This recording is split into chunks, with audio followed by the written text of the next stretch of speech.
Capítulo 2. Este capítulo 2, en este capítulo 2 de Romanos, es parte del análisis penetrante del apóstol Pablo del siglo I. Comenzando, como hemos dicho hasta ahorita, del rechazo de Dios, el Dios que se reveló en la creación, en todas las cosas, en la naturaleza, el Dios que se ha revelado en la conciencia del hombre, el rechazo del Dios verdadero. La humanidad ha rechazado a Dios, ha recurrido a falsos dioses y esto ha causado una destrucción generalizada. Hablamos la semana pasada de la inmoralidad sexual, de la perversión que viene a destruir el hogar. Hablamos de cómo cuando el hombre rechaza a Dios surge un espíritu de violencia, de crueldad, de un total desconocimiento de los derechos humanos. Y todo, como dije, Pablo está escribiendo del siglo I, pero vemos como todo lo que él ha dicho acerca del siglo I es precisamente lo que estamos viendo hoy en nuestra propia civilización. En el siglo XXI vemos exactamente la misma cosa sucediendo con nosotros. Todo lo que hemos visto o estudiamos en el capítulo 1 de Romanos, todo lo que sucede en ese primer capítulo es algo que sucede en nuestras comunidades hoy en día, en nuestro estado, en nuestra nación, a través del mundo, todo igual, nada ha cambiado. Pero aún así, y eso nos vamos ahora al capítulo 2, hay muchas personas que se niegan y dicen que de lo que habla el apóstol Pablo en el capítulo 1 no se refiere a ellos. No tiene nada que ver con ellos. Estoy seguro que hubo miles de personas en el día de Pablo que cuando leyeron lo que escribió Pablo a la carta a los romanos, decía, esto no se refiere a nosotros. Como hay muchas personas hoy en día que sienten que lo que está descrito en el capítulo 1 de Romanos no se refiere a ellos. Esto no es de nosotros, no habla de nosotros. Puede ser que se refiera a otras personas, pero a nosotros, estas palabras no nos describen a nosotros. Entonces, cuando leemos el primer capítulo de Romanos, encontramos inmediatamente una división. Ellos y nosotros. Ellos son los malos, nosotros somos los buenos. Ellos son los malvados, ellos son obviamente los groseros, los malvados, pero nosotros somos los santos. Es verdad que existe gente mala, pero nosotros somos santos. Estas palabras no se refieren a nosotros. Lo que escribe el apóstol Pablo a los romanos no tiene que ver con nosotros. Nosotros somos personas respetuosas de la ley. Nosotros amamos el hogar. Nosotros llevamos una vida limpia, decente.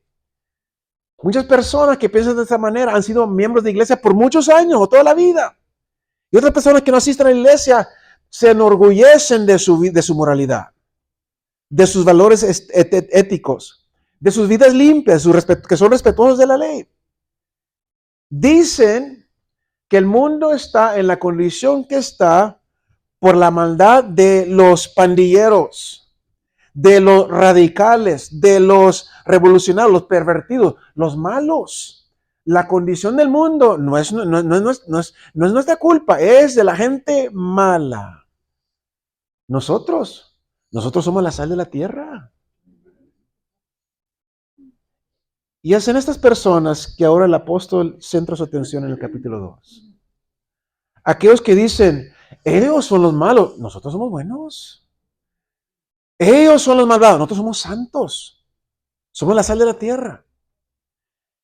Y vemos su argumento en el capítulo 2, él lo presenta en tres diferentes pasos.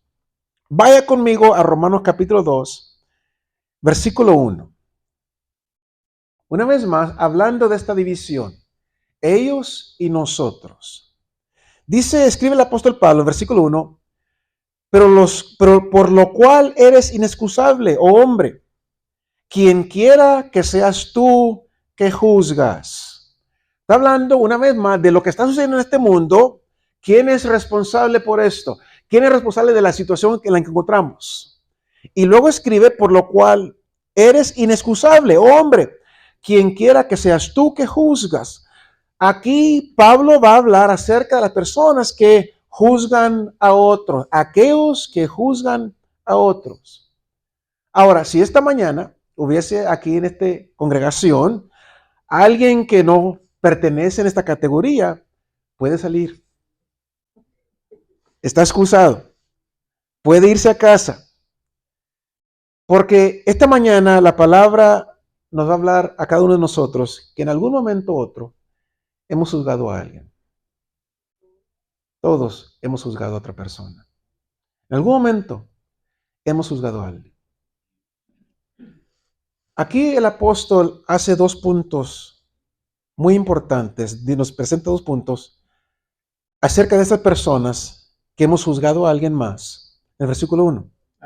Primeramente, él dice que son personas que conocen la diferencia entre el bien y el mal. De lo contrario, no se atreverían a juzgar. Las palabras tienen un entendimiento claro de un estándar. Ellos saben que hay algo que es malo y otra cosa que es buena. Conocen la diferencia entre el bien y el mal, están claramente conscientes que hay cosas que están mal, equivocadas y que ameritan o merecen juicio e ira de Dios. Están conscientes, lo saben. Nosotros esta mañana sabemos que hay bien y mal. Sabemos que hay cosas que merecen el juicio y la ira de Dios. Y usted recuerda el capítulo 1 la semana pasada, la ira de Dios dice que se revela ahora entre nosotros cuando Dios remueve las restricciones sobre la humanidad, la maldad de la humanidad. La maldad se generaliza, se hace públicamente evidente, como vimos la semana pasada. Muchas cosas que no vimos anteriormente en la historia se ven públicamente ahora. ¿Por qué? Porque Dios ha removido sus restricciones. Esta es la ira de Dios. La ira de Dios obrando. Las personas de las cuales Pablo está hablando aquí en el capítulo 2 son personas conscientes que hay cosas que traen la ira de Dios, cosas que están haciendo que nuestra sociedad se encuentre en la condición que está, una sociedad degenerada. Ahora, el segundo punto que hace el apóstol Pablo acerca de estas personas con esta visión clara de lo que está mal, es un punto devastador, porque continúa diciendo estas cosas. Dice versículo 1, continúa diciendo, pues en lo que juzgas a otro, te condenas a ti mismo. Wow. Personas conscientes de lo que está bien y está mal, que juzgan a otros, ven o lo señalan, mire, ese es pecador, ese es haciendo cosas mal. Pero dice el apóstol, ten cuidado porque en lo que juzgas a otros, te condenas a ti mismo. ¿Qué está diciendo el apóstol aquí? Que nosotros a veces somos tan culpables de hacer las mismas cosas que ellos están haciendo. Los jueces están tan culpables como los que están juzgando. Y cuando la gente moral, aquellas que se enorgullecen de su rectitud, de su moralidad, de su estándar de ética, leen una frase como esta, se les toma por sorpresa. Tal vez usted esta mañana está diciendo, pues, ¿cómo está diciendo eso? Es una sorpresa para nosotros. ¿Qué quiere decir con esto? ¿Cómo puede decir esto? Y esto nos recuerda del relato del Señor acerca de su retorno, cuando dice que todas las naciones van a ser juzgadas por Él. En Mateo 25, versículos 31 al 46, nos dice la historia, probablemente suele leer los versículos 31 y 32.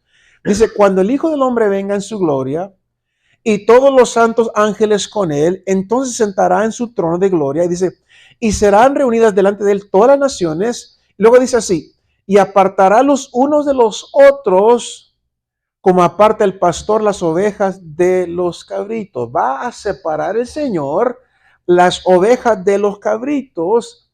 Si usted recuerda, cuando hablamos sobre este tema, hace no hace mucho tiempo, la prueba del juicio será la base de cómo tratamos a otras personas.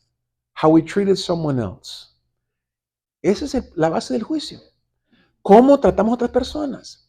Dice la palabra que el Señor le dirá a las ovejas, cuando tuve sed, me diste de beber. Cuando tuve hambre me alimentaste, cuando estuve desnudo me vestiste, cuando estuve en la cárcel me visitaste. Y a los cabritos, ¿qué les dice? Cuando tuve hambre no me diste, perdón, cuando tuve sed no me diste de beber, cuando tuve hambre no me alimentaste, cuando estuve desnudo no me vestisteis, cuando estuve enfermo en la cárcel no me visitasteis. ¿Y qué sucede con estos grupos? Ambos grupos se quedan sorprendidos. Se quedan sorprendidos y dicen, ¿cuándo pasó esto, Señor? ¿Cuándo te vimos sediento? ¿Cuándo te vimos hambriento o desnudo? ¿Cuándo? No lo recordamos. Y esto es muy indicativo, este sentir de sorpresa es muy indicativo de cómo tan poquito que nos entendemos a nosotros mismos. Somos muy rápidos para juzgar a otros sin ver nuestra propia condición. Y es aquí donde está llamando la atención el apóstol Pablo a nosotros. Todos somos culpables. No nos gusta escucharlo, pero todos somos culpables de muchas cosas que juzgamos a otros. Nosotros mismos estamos haciendo las mismas cosas. Entonces, hay tres maneras mediante las cuales nosotros tratamos de eludir el hecho que nosotros estamos tan culpables como los otros que nosotros acusamos. Por ejemplo, la primera cosa, somos ciegos a muchas de nuestras propias faltas. O podemos ver la falta en otras personas claramente, pero nosotros mismos no la vemos. Simplemente no somos conscientes de estas cosas. No vemos que estamos haciendo las mismas cosas que otras personas están haciendo, pero otras personas sí las ven. Ellos sí pueden ver las faltas en nosotros. Todos tenemos puntos ciegos, lo que llamamos en inglés blind spots, cosas que no vemos. Están ahí, pero no las vemos. Tenemos puntos ciegos. Son áreas que pueden ser muy hirientes o pecaminosas, pero simplemente no estamos conscientes. A veces hablamos con palabras fuertes que lastiman a las personas, pero no nos damos cuenta. Entonces, estamos ciegos a nuestras propias fallas. Una segunda manera que intentamos eludir el hecho que estamos culpables de las mismas cosas que nosotros acusamos a otras es olvidar convenientemente que hemos hecho las cosas malas. Olvidar lo que hemos hecho que está mal. Podemos estar conscientes del pecado por un momento, pero asumimos que al pasar el tiempo a Dios se le va a olvidar. Reconocemos que hicimos algo malo, pero pensamos al rato se le olvida a Dios. No tenemos que admitirlo, reconocerlo, porque Dios lo va a perdonar. A Dios se le va a olvidar. Y a menudo que el pecado desvanece nuestra memoria, pensamos que desvanece de la memoria del Señor también. Por ejemplo, consideremos nuestra vida de pensamiento. Y mucho de esto, este pasaje, lo podemos entender a la luz de la revelación de Dios en el Sermón del Monte, cuando dice que Jesús dice que Dios ve el corazón, que Dios ve la actitud interior y Él nos juzga sobre esa base, por lo que está interior, no lo que está afuera, lo que está en interior. Dios no juzga al hombre como el hombre juzga al hombre. El hombre ve solamente la vida exterior.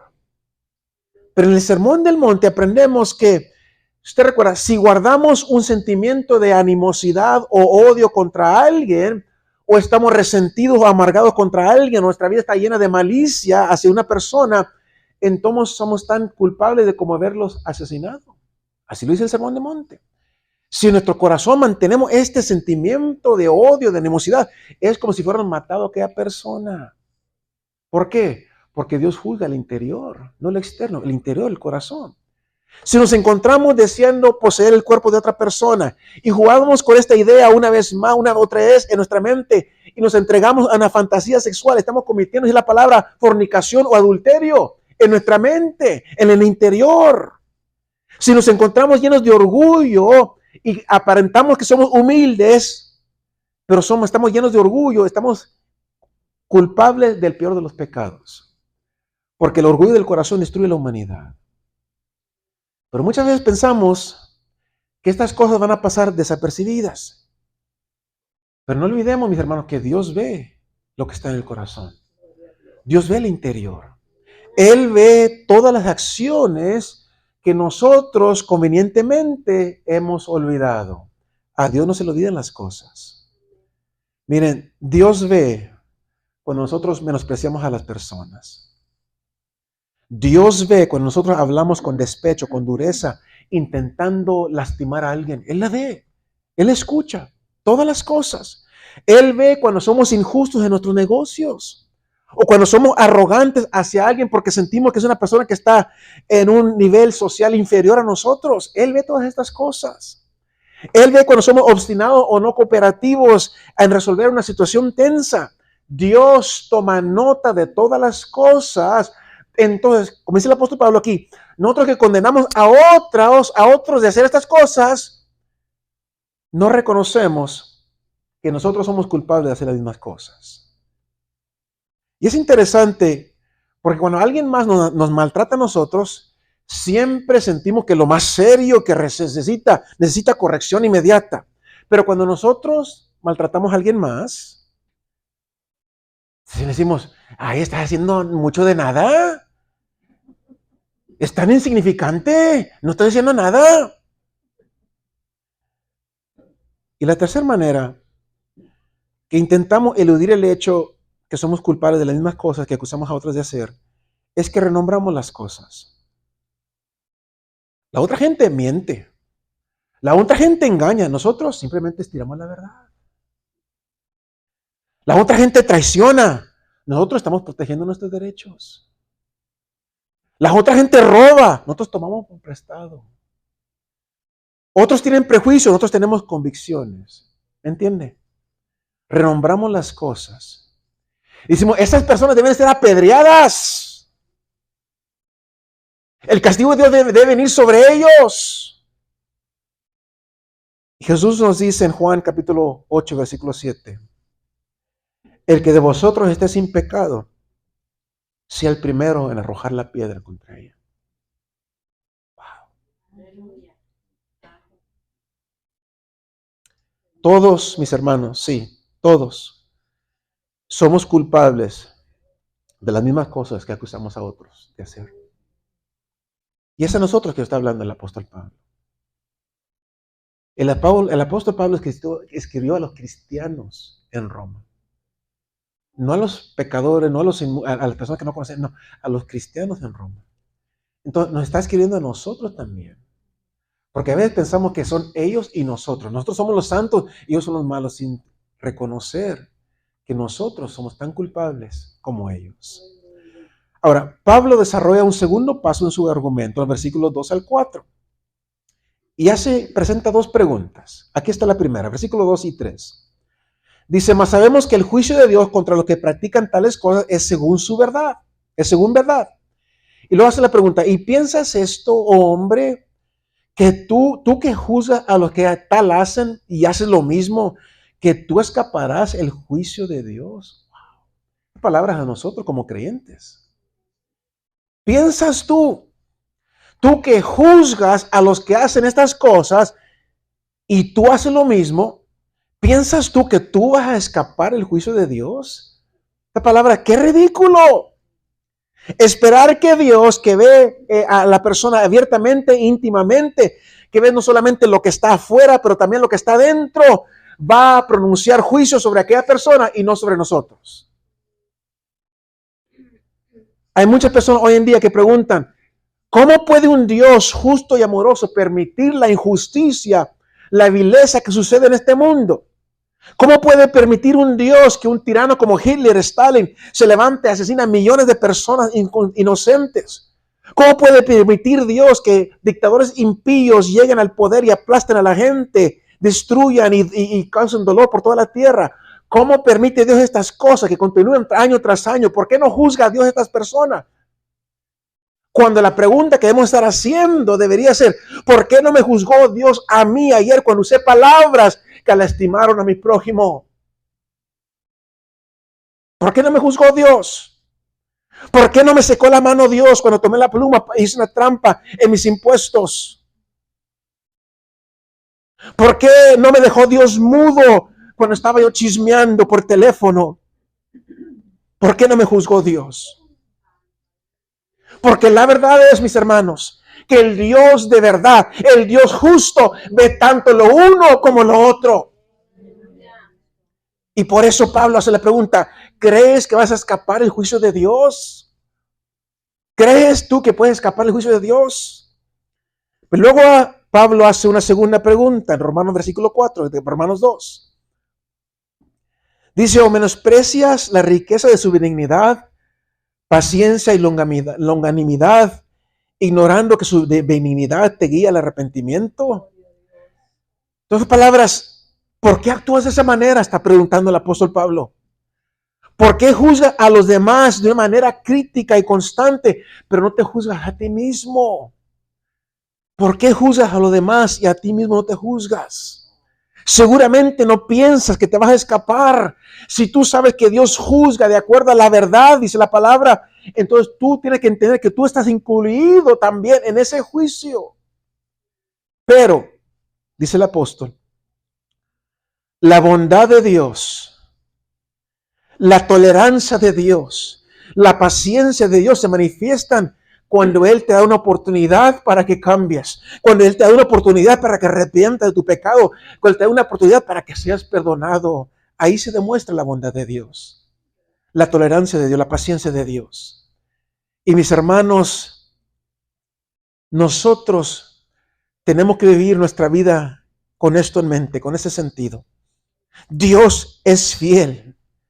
El Dios fiel que juzga la parte interior de la vida nos da oportunidades para corregir nuestros pecados. Él sabe, Él conoce que somos ciegos a veces. Él sabe que estamos luchando a veces con reconocer lo que está malo en nuestras vidas. Y por eso nos habla y nos da oportunidades para arrepentirnos y para cambiar. Y estos momentos de verdad son muy importantes para cada uno de nosotros. Los versículos 5 al 11. El apóstol presenta el último paso de su argumento.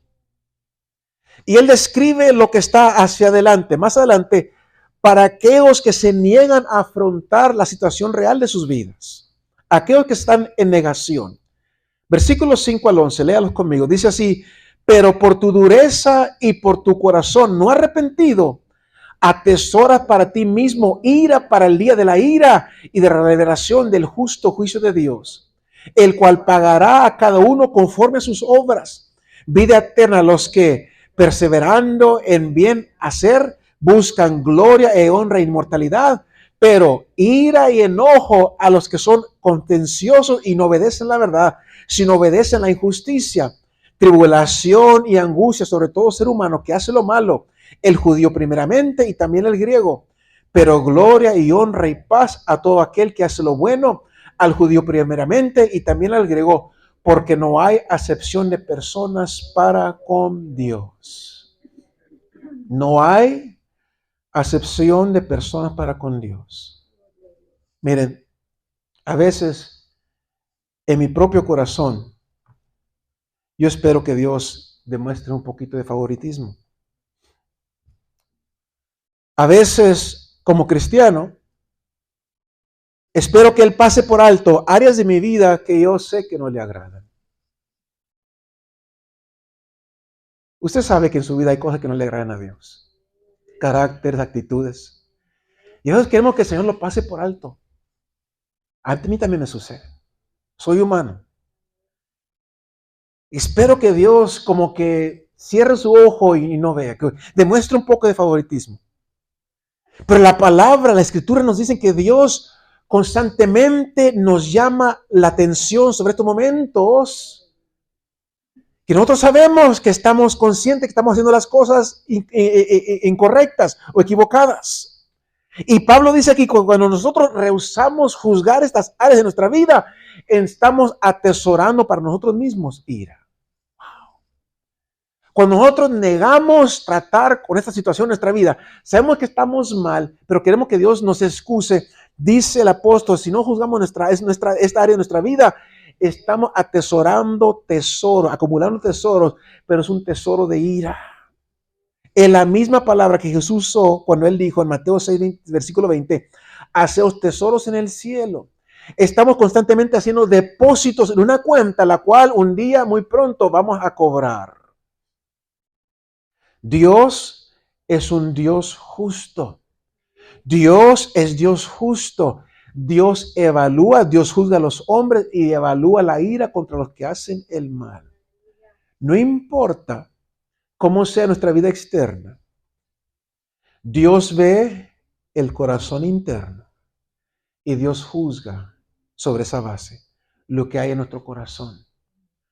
Para la gente podemos parecer santos, pero Dios conoce que verdaderamente somos. Él conoce nuestro corazón. Y este justo juicio del cual escribe el apóstol Pablo nos espera. Un justo juicio puede venir en parte, como hemos dicho, a lo largo de toda la vida, porque todos experimentamos la ira de Dios a una hora, pero viene un día, es la palabra, que viene un día cuando todo será manifiesto. De una manera u otra, lo que está en nuestro corazón, nuestra actitud, como hemos hecho, lo que hemos pensado, hemos dicho en nuestro corazón, lo que la gente no sabe, Dios lo conoce y de una manera viene un día, es la palabra, que todo será manifiesto. Entonces, aquí el apóstol hace una pregunta. ¿Qué es lo que realmente quieres de la vida? ¿Qué estás buscando? Dice, si tú estás, como dice la palabra ahí, por la perseverancia en hacer el bien, buscando la gloria y el honor y la inmortalidad, si realmente quieres la vida de Dios, si quieres honrar a Dios, si quieres hacer de valor para Dios, si realmente quieres estas cosas, por encima de todo, lo vas a encontrar. Dios te va a dar la vida eterna. Y en el contexto de toda la escritura, esto quiere decir que encontraremos nuestro camino a Jesucristo porque Él es la vida eterna. Encontramos a Jesús. Encontraremos al Señor, a Jesús como nuestro Redentor, nuestro Señor y nuestro Salvador. Nos veremos más parecidos a Él. Cuando comencemos a juzgar estas áreas malvadas en nuestra vida y las confesemos honestamente ante Dios y no asumir que Dios va a pasar por alto. Enfrentar, confrontar, aceptar y arrepentirnos de las áreas que sabemos que están mal en nuestra vida. Sabemos que hay cosas que no le agradan a Dios. ¿Por qué las seguimos haciendo? ¿Pero qué realmente quieres? Pregunta el apóstol. Si lo que realmente quieres no es Dios, no es la verdad, no es la vida, no es la gloria ni la inmortalidad. Si lo que realmente estás buscando, deseas en esta vida es placer, fama, riqueza, poder, prominencia, si tú quieres ser el centro de todas las cosas, que toda la gente esté pensando en ti y te mire a ti, entonces, dice de acuerdo a este pasaje, entonces el apóstol Pablo, versículo 9, vendrá tribulación y angustia sobre todo ser humano que hace lo malo. Si lo que tú quieres no es Dios, no es la verdad, no es la vida, la gloria, la inmortalidad, si lo que tú quieres es otra cosa, entonces vendrá sobre ti tribulación, angustia. Y dice ahí claramente que Dios no tiene favoritos. Seas miembro de la iglesia o seas un pagano, somos todos iguales a Dios.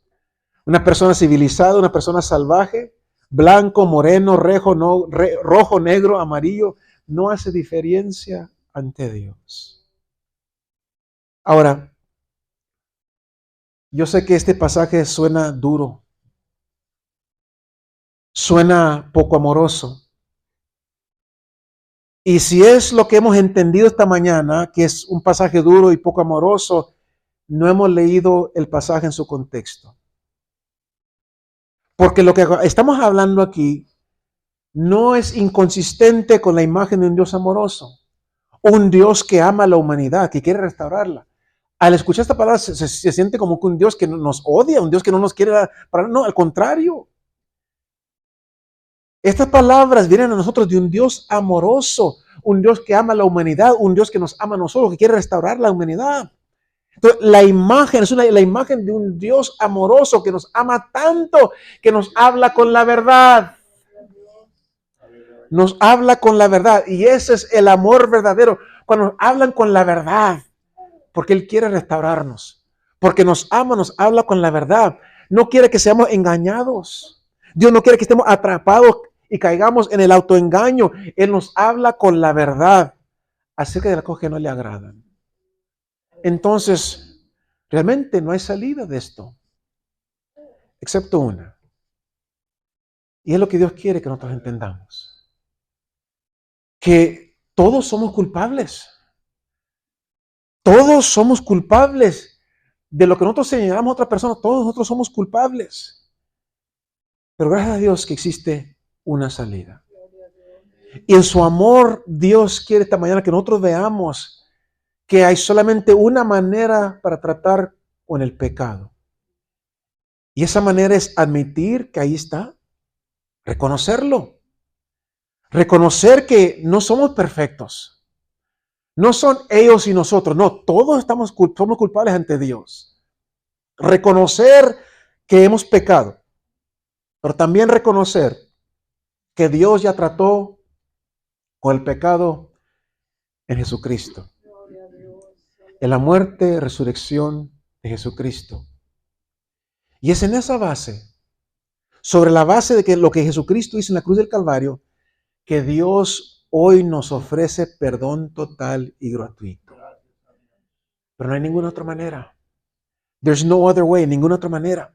Y es por eso porque el Señor nos habla con la verdad esta mañana. Palabra fuerte, palabra difícil, palabra dura de aceptar, pero nos habla de esta manera porque nos ama, nos habla con la verdad. Dios en su gran amor, en tu gran amor, a un gran y tremendo costo, ha proporcionado una salida. Y esa salida es que nos entreguemos, que renunciemos al egoísmo, renunciemos a vivir para nosotros mismos y comenzamos a vivir para Él, para Dios, el Dios que nos hizo.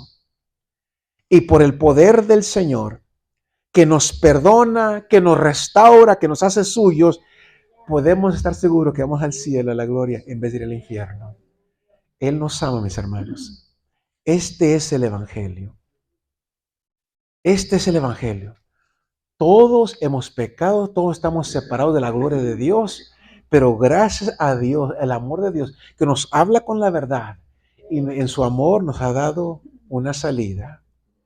Es el Evangelio. A todo esto apunta este tremendo pasaje, capítulo 2. Todo esto escrito está para que entendamos que no hay esperanza excepto en ceder al plan de Dios, al programa de Dios que encontramos en nuestro Señor y Salvador Jesucristo. En Él tenemos perdón de todas estas cosas.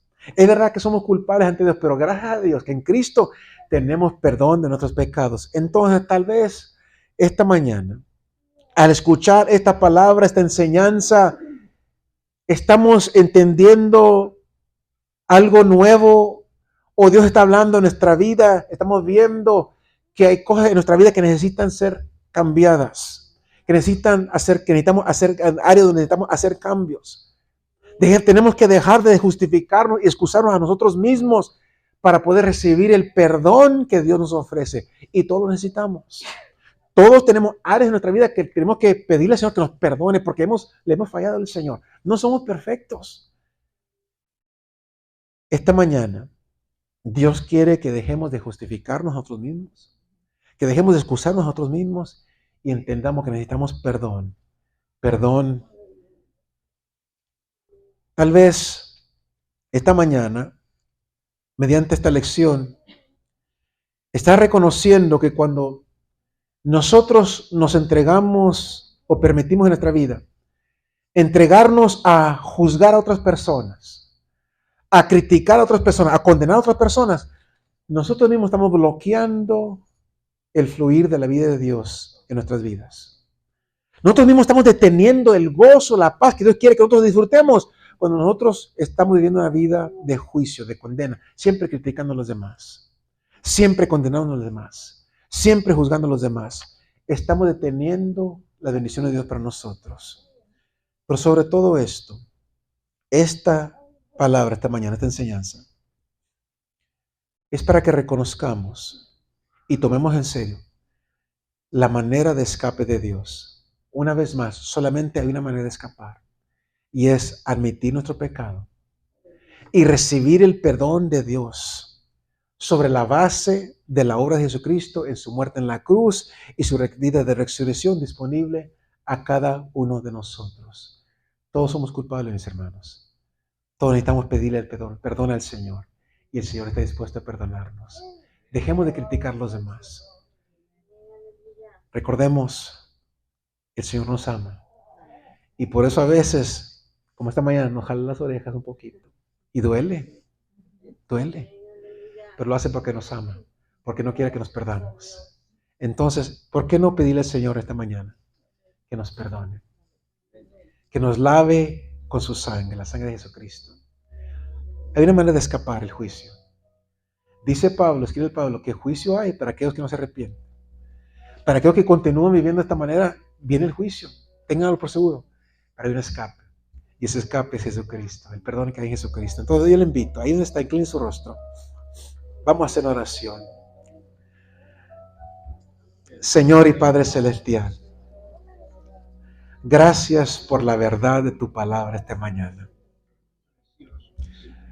Porque en tu amor, en tu bondad, en tu misericordia, nos hablas con la verdad. Nos llama la atención. Nos llamas la atención. Porque muchas veces, Señor, sin darnos cuenta, o esperando que tú olvides, te hemos ofendido, te hemos fallado. Claramente tu palabra nos dice esta mañana que todos hemos pecado.